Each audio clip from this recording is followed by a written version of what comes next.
లాస్ట్లో 10 సెకండ్స్ అస్సలు మిస్ అవ్వకండి. ఈ సంఘటన ఆంధ్రప్రదేశ్లోని ఒక ఇంజనీరింగ్ కాలేజ్లో జరిగింది.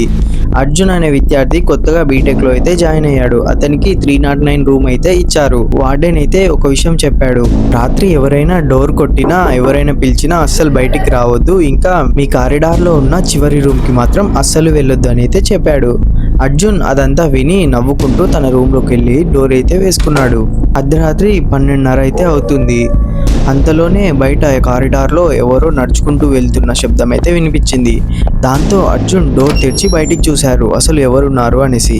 ఎవరో దూరంగా నడుచుకుంటూ వెళ్తున్నట్టు చూశాడు. ఇంకా లాస్ట్లో ఉన్న రూమ్ నెంబర్ 313 అయితే ఎవరో డోర్ తెరిచి మూస్తున్నట్టు ఉంది.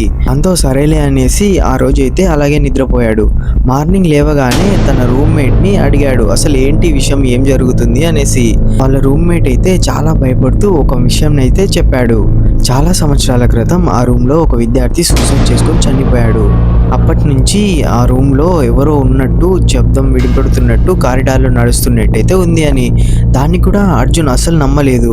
ఇలా అయితే అవ్వదు, ఏమైనా తెలుసుకోవాలి అనేసి తను ఆ రూమ్ నంబర్ 313కి అయితే వెళ్ళాడు. వెళ్ళిన తర్వాత ఏం జరిగిందో తెలుసుకోవాలంటే ఈ వీడియోని లైక్ ఇంకా రీపోస్ట్ చేసి ఛానల్కి ఎవరైనా కొత్తగా వస్తే ఫాలో ఇంకా సబ్స్క్రైబ్ అయితే చేసుకోండి.